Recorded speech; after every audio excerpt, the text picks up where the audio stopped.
Don't answer them, Chidi warned, though he wasn't sure why. Some instinct told him that acknowledging the voices was dangerous. But there are children, Amara insisted. They need us. They're calling for us. The voices had been coming every night for a week now. Kelechi and Kosisachukwu calling from the garden below, their words cutting through the darkness like knives through his heart. But something about those voices, something beyond the impossibility of hearing his dead children speak, made every nerve in his body scream danger. 2 weeks earlier, the windshield wipers beat a steady rhythm against the afternoon rain as Chidi gripped the steering wheel tighter. 6 months. 6 months since that phone call from the school asking where he was. 6 months since he'd had to identify 2 small bodies at the morgue. 6 months since his world collapsed because he forgot to pick up his children. "The car is making that sound again," Amara said quietly, her first words in hours. She sat pressed against the passenger door, as far from him as possible, staring out at the endless stretch of rural road. Between them, the empty space felt like an ocean. Chidi glanced at the temperature gauge. The needle was climbing dangerously high.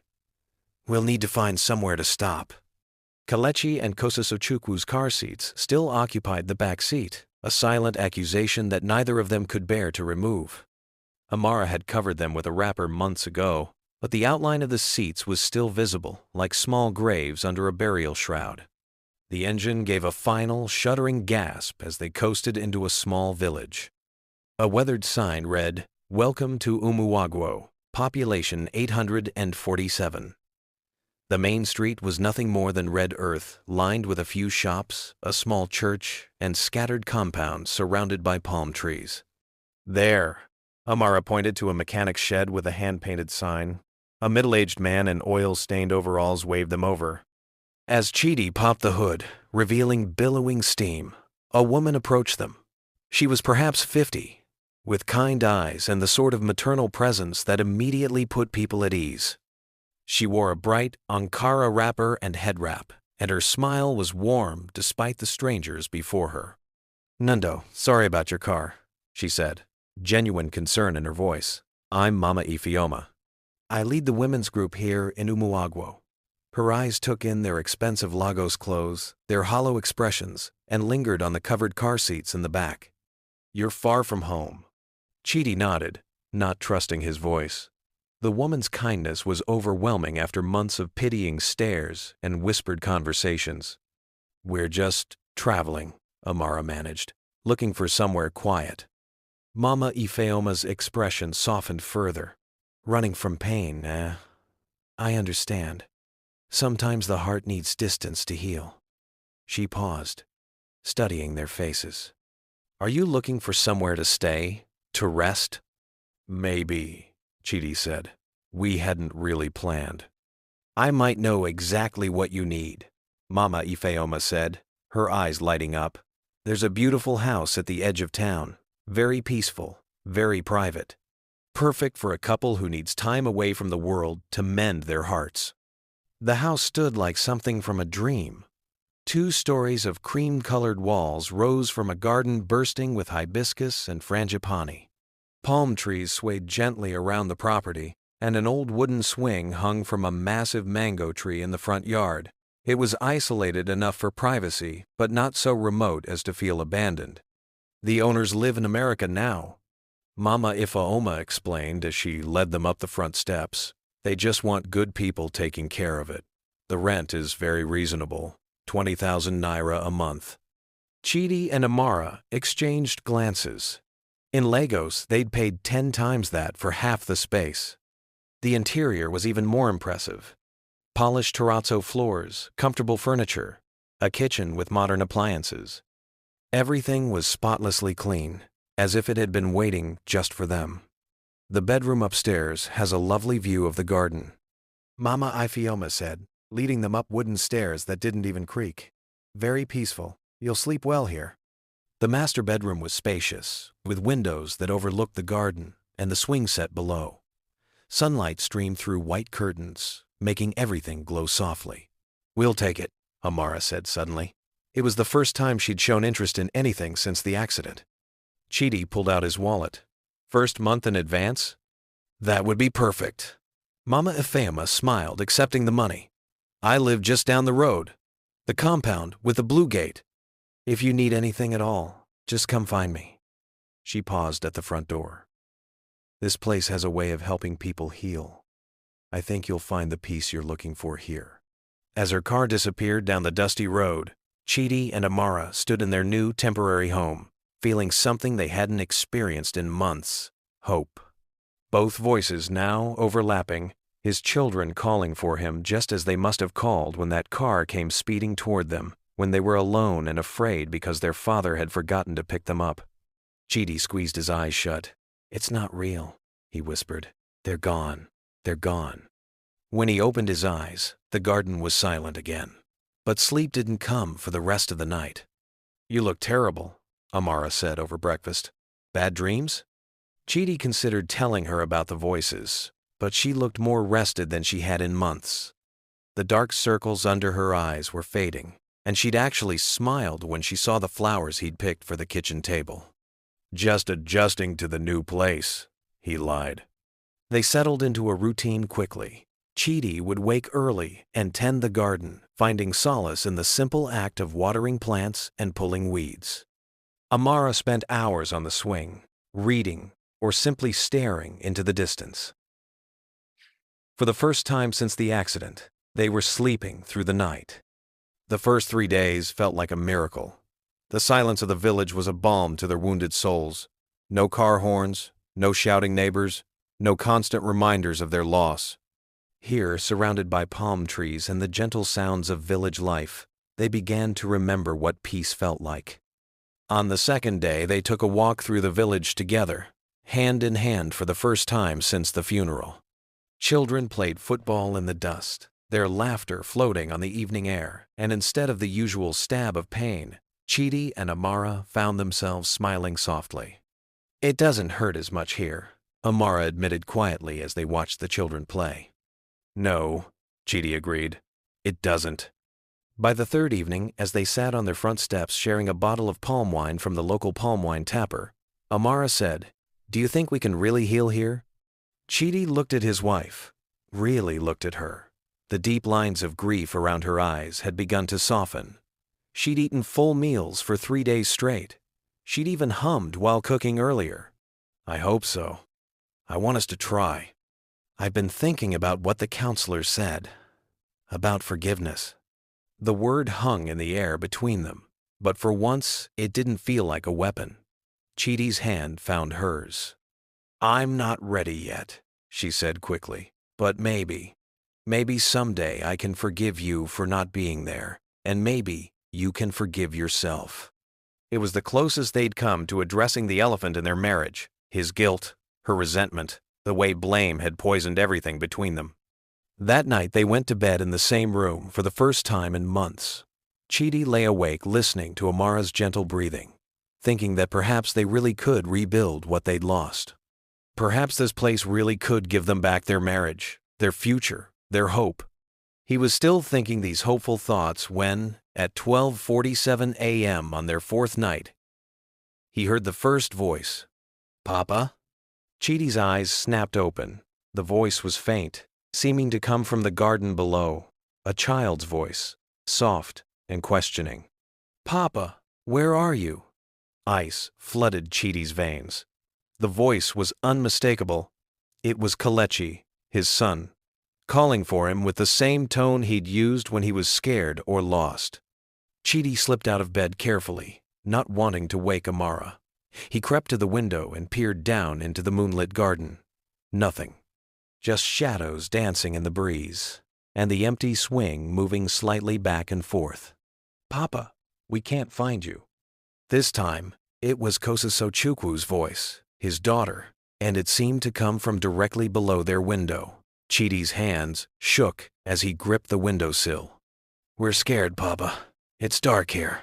That afternoon, while exploring the house more thoroughly, Amara called out from the upstairs closet, Chidi, come look at this. He found her kneeling on the closet floor, surrounded by items she'd pulled from the back corners. Children's toys, a wooden car, a doll with braided hair, building blocks. baby clothes in various sizes, and photographs. Lots of photographs. These were hidden behind some boxes, Amara said, holding up a family portrait. It showed a young couple with a toddler, all smiling happily. But there were more photos of the same family, and in each successive picture, the parents looked progressively more haggard. Dark circles under their eyes, forced smiles, the haunted look Chidi recognized from his own mirror. "Look at this one," Amara whispered, showing him another family. Different faces, but the same progression. Joy turning to exhaustion, hope fading into something that looked like terror. There were 6 different families represented in the photographs. All couples, all with young children, all showing the same disturbing pattern. "What happened to them?" Amara asked. Before Chidi could answer, they heard it. Children laughing in the garden below.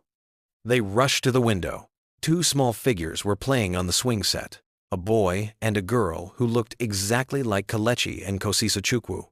The same height, the same hair, even the same clothes they'd been wearing the day they died. "Oh my God," Amara breathed. "Chidi, do you see them?" The children looked up at the window and waved, their faces bright with joy. "Mama, Papa," they called. "Come play with us." Amara was already running for the stairs. Chidi caught her arm. "Wait, something's not right." "Those are our children." Amara struggled against his grip. "They're calling for us." By the time they made it to the garden, it was empty. The swing moved gently in the breeze, and small wet footprints led away from the swing set in a circle around the house, but there were no children. "They were here," Amara insisted, kneeling to touch the footprints. "I saw them. You saw them too." Chidi stared at the prints. They were exactly the size of his children's feet. That night, the voices came earlier and stayed longer. "Papa, why didn't you come get us from school?" Chidi sat up in bed, his heart hammering. Amara was still asleep beside him, but her face was troubled even in her dreams. "Papa, we waited and waited for you. We had to walk home by ourselves. We were scared, Papa. The car came so fast. We called for you, but you weren't there." Each word was a knife twisting in Chidi's chest. He stumbled to the window, and there they were again, Kelechi and Kosisachukwu standing in the garden, looking up at him with faces full of hurt and confusion. "Why didn't you save us, Papa?" Kelechi asked. "Don't you love us anymore?" Kosisachukwu added. "I'm sorry," Chidi whispered, tears streaming down his face. "I'm so sorry. I forgot. I was working and I forgot. And I'm sorry. I'm sorry. I'm sorry." "If you're sorry," Kelechi said, "why won't you come play with us?" "We've been waiting so long," Kosisachukwu added. "We're lonely here." Chidi's hand moved toward the window latch. All he had to do was open it, climb down, go to his children, hold them again, tell them properly how sorry he was. A hand touched his shoulder. "Chidi?" Amara was awake, staring at him with concern. "What are you doing?" He turned back to the window. The garden was empty. I thought I heard something." Amara joined him at the window. "I've been hearing them too," she admitted quietly. "The children. Our children." They held each other as the night wind whispered through the trees, and neither of them mentioned the small wet footprints that appeared around their house every morning like a nightly dance of the dead. The voices grew bolder as the days passed. They came during daylight hours now, calling from empty rooms, echoing through the halls. Sometimes Chidi would glimpse small figures in his peripheral vision that vanished when he turned to look directly. "Mama, we're hungry," he heard Kosisachukwu's voice say during lunch. "Papa, push us on the swing," Kelechi called while Chidi worked in the garden. "Mama, Papa, why won't you play with us?" Both voices asked together, seeming to come from everywhere and nowhere at once. Amara started answering them. "I'm coming, baby," she'd call out to empty rooms. "Mama's here." "Don't answer them," Chidi warned, though he wasn't sure why. Some instinct told him that acknowledging the voices was dangerous. "But there are children," Amara insisted. "They need us. They're calling for us." The photographs from the closet haunted Chidi's thoughts. 6 families, all with children, all showing the same progression from happiness to horror. He needed answers. The next morning, Chidi walked to Mama Ifeoma's compound. She was in her front yard, hanging laundry on a line, humming softly to herself. "Chidi," she greeted him warmly. "How are you settling in? Is the house everything you hoped?" "We found some things," Chidi said, pulling out several of the photographs, hidden in the closet upstairs, pictures of other families who lived in the house. Mama Ifeoma's hands stilled on the wet cloth she was hanging. Her expression didn't change, but something shifted in her eyes. "Old tenants," she said dismissively. "People move on. That's what people do. 6 families, Mama Ifeoma, all couples with young children, all looking progressively more frightened in later photos." "I wouldn't know about that," she said, turning back to her laundry. "We've been hearing things, seeing things. Our children, but they're dead?" Mama Ifeoma's voice was suddenly cold. She turned to face him fully, and the warm maternal mask had slipped away completely. "Yes, I imagine you would see dead children. That house has a way of showing people what they've lost." The change in her demeanor was so abrupt that Chidi took a step back. "What do you mean?" Mama Ifeoma finished hanging her cloth and walked closer to him. "Tell me, Chidi, when your children died, were you there?" No. I was supposed to pick them up from school, but I forgot. They walked home alone and a car hit them." "Yes, I know. Do you know how I know?"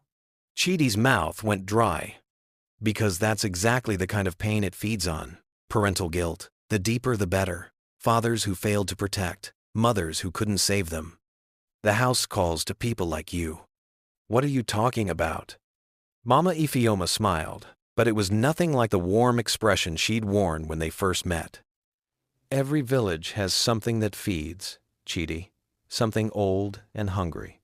In Umuagwo, it lives in that house at the edge of town." "You're talking nonsense." "Am I? Then explain the voices. Explain the children you've been seeing. Explain why 6 families before you have disappeared without a trace." The word disappeared hit Chidi like a physical blow. "The families in the photos didn't move away. They became part of the house, part of its endless hunger." "Why?" Chidi's voice was barely a whisper. "Why would you rent that house to us, knowing?" "Because 20 years ago, it took my daughter," Mama Ifeoma's voice cracked slightly, "right from my arms while she slept. But the village elders made a bargain. We feed it what it wants, grieving parents, couples who've lost children, and it leaves our living children alone." Chidi felt sick. "You're lying. Look around you, Chidi. Do you see any missing children in this village? Any families mourning lost babies? No, because we give it what it needs. Better strangers' pain than our own. You're insane. I'm a mother protecting her remaining children." Mama Ifeoma snapped. "Do you think I enjoy this? Do you think I like watching families like yours walk into that house knowing what will happen? But would you rather it took children who are still breathing?" Chidi backed away from her, horror replacing shock. "We're leaving, today." Mama Ifeoma laughed, a sound devoid of warmth. "You can try, but it's marked you now. It won't let you go." "Not until it's fed." Chidi ran back to the house, his heart pounding. He found Amara in the kitchen, calmly preparing lunch, as if nothing was wrong. "We have to leave," he gasped. "Now. Right now." "Leave?" Amara looked confused. "Why? We just got here. We're finally healing." "The woman who rented us this house, she knows what happens here. She's been feeding families to something. We're in danger." "Chidi, you're scaring me. What are you talking about?" Before he could answer, they heard Kelechi's voice from upstairs. "Papa, why are you shouting? Are you angry with us again?" Amara's face lit up. "The children are calling us." "Those aren't our children." Chidi grabbed her arm. "Whatever's in this house, it's using their voices to trap us." "Mama, come upstairs." Kosisochukwu's voice drifted down. "We want to show you something." "Don't listen to them," Chidi pleaded. But Amara was already pulling away from him. "Our babies need us," she said, and there was something strange in her voice, something distant and dreamy. "They've been waiting so long." She started toward the stairs. Chidi caught her hand. "Amara, listen to me. Those are not our children. Our children are dead. We buried them." "No," Amara said, and her voice was becoming more distant. "They're here. They've been waiting for us. We just need to go to them." "Mama, Papa, please come up," both voices called together. "We have something wonderful to show you." Amara broke free from Chidi's grip and headed for the stairs. Chidi followed, fear making his legs weak. The upstairs hallway was dark, despite the afternoon. Sunday shadows seemed to move in the corners of his vision, and the air felt thick and oppressive. "In here, Mama and Papa," Kelechi's voice called from the master bedroom. Amara pushed open the door, and Chidi saw them, Kelechi and Kosasochukwu sitting on the bed just as real as life. They looked exactly as they had the day they died, down to the school uniforms they'd been wearing. "We've missed you so much," Kosasochukwu said, opening her arms. "Come give us a hug," Kelechi added. Amara was already moving toward them, tears of joy streaming down her face. "My babies, my precious babies." But something was wrong with the children's shadows. They fell in the wrong direction, and they seemed to move independently of the figures casting them. "Amara, don't," Chidi warned, but she was already embracing the children. The moment her arms closed around them, they began to change. Their skin grew pale and cold, their eyes turned black as stagnant water, and when they smiled, their teeth were too sharp. "Thank you for coming to us, Mama," they said in unison, their voices echoing strangely. "Now we can be together forever." Amara screamed and tried to pull away, but the things that looked like their children held her tight. Their small fingers had become like claws, digging into her arms. "Let her go!" Chidi rushed forward, but the moment he touched one of the creatures, pain shot through his body like electricity. He was thrown back against the wall, his vision blurring. "Don't interfere, Papa," the thing wearing Kelechi's face said. "You've done enough damage already." "If you had picked us up from school like you were supposed to," the Kosasochukwu thing added, "we would still be alive. This is all your fault." The guilt hit Chidi like a physical weight, driving him to his knees. They were right. If he hadn't forgotten, if he had left work just 10 minutes earlier, if he had been a better father. "I'm sorry," he sobbed. "I'm so sorry. It should have been me instead of you."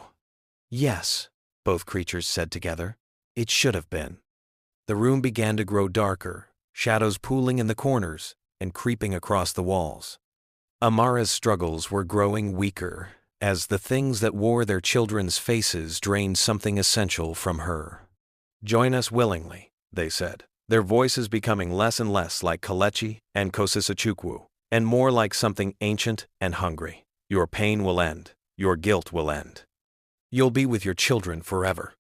For a moment, the offer was tempting. To stop feeling the crushing weight of responsibility for his children's deaths. To be free of the guilt that poisoned every breath he took. But then he looked at Amara, seeing the life draining from her face, and he remembered something the counselor had told them. Grief shared is grief doubled, but love shared is love multiplied. "No," he said, struggling to his feet. "I won't let you use our love against us." The creatures' faces twisted with rage. "You don't have a choice. We've already marked you. This house won't let you leave." "Maybe not," Chidi said, "but I won't make it easy for you." He grabbed Amara and pulled her away from the creatures with all his strength. This time, they released her, but only because they were laughing. "Run then," they said. "Try to escape. It will only make the feeding sweeter when you finally give in." Chidi half-carried, half-dragged Amara down the stairs and out of the house. She was barely conscious, mumbling about the children and how cold they were. Their car was in the driveway, but when Chidi turned the key, nothing happened. The engine wouldn't even turn over. "I told you it wouldn't let you leave." Mama Ifeoma's voice came from behind them. She was standing at the edge of the garden, no longer bothering to hide her true nature. It's been feeding on this land for centuries. Long before there was a village here, it was calling to parents who'd lost children, offering them reunion at the cost of their lives. "Help us," Chidi pleaded. "You have children of your own. You know what it's like to love them." "Yes, I do," Mama Ifeoma said coldly. "That's why I feed it strangers instead of my own family." Behind them, the house began to glow with an eerie light. Children's laughter echoed from within, but it wasn't the innocent sound of playing kids. It was something hungry and hollow. "Last chance," the creatures called from the upstairs windows, still wearing Kelechi and Kosisa Chukwu's faces. "Come back willingly, and we'll make it quick. Make us chase you, and we'll drag it out for days." Chidi looked at his wife, barely conscious in his arms, then at the car that wouldn't start, then at the roads that Mama Ifeoma claimed would only lead them back here. But he had to try. Carrying Amara, he started walking down the road away from the house. Behind them, the laughter grew louder and more twisted. They made it perhaps 100 meters before the road began to curve back on itself. No matter which direction Chidi walked, every path led back to the house with its glowing windows and hungry shadows. "Mama, Papa, come home," the creatures called. "We're waiting for you." And slowly, with no other choice, Chidi carried his wife back to the house where something ancient and evil was wearing their children's faces, waiting to feed on their love until nothing remained but empty shells and the echoes of laughter that would never sound quite right. As they reached the front door, Amara stirred in his arms and whispered, "Kelechi, Kosisa Chukwu, Mama and Papa are here now. We'll never leave you again." The door opened by itself, welcoming them back into the darkness. 3 months later, Mama Ifeoma stood in the cemetery of the next town over, watching a young couple weep over a small grave. Their 6-year-old daughter had drowned in the local river just days before. "I'm so sorry for your loss," she said, approaching them with the same warm, maternal smile she'd perfected over the years. "I can't imagine your pain." The couple looked up with hollow, haunted eyes that she recognized all too well. "You know," Mama Ifeoma continued gently, "I might know somewhere very quiet where you could go to heal your hearts. A beautiful house where you could find some peace." As she led them away, making soft, comforting sounds, she quietly updated the small notebook in her purse. The last entry read, "Chidi and Amara, twin loss, father's guilt, 6 months grief, excellent feeding, lasted 3 weeks. Below that, she was already writing, "Emeka and Adara, single child drowning, fresh grief, arriving today." Back at the house, at the edge of Umuagwo village, faint children's laughter echoed from the upstairs windows. The sound was almost right, almost innocent, but not quite. The house was ready to feed again. The end. This tale teaches us that grief, no matter how deep, must never make us blind to danger. When we are broken by loss, we become vulnerable to those who would exploit our pain for their own dark purposes. True healing comes through facing our guilt and supporting each other, not by chasing impossible promises or running from our reality. Most importantly, we must remember that love shared in truth strengthens us, but love twisted by deception destroys us. Be wary of those who offer perfect solutions to imperfect pain, for they may be feeding something far hungrier than your sorrow. The house of Umuagwo still stands. It doesn't call with its walls or its doors. It calls with the voices of children you can't bear to ignore.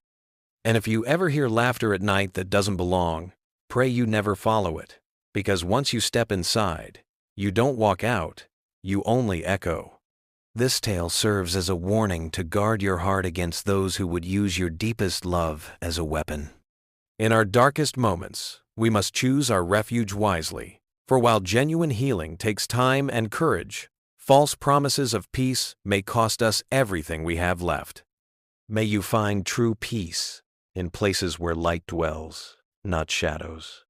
Sleep well, but remember, when voices call to you in the night, especially those of the ones you've lost, think carefully before you answer.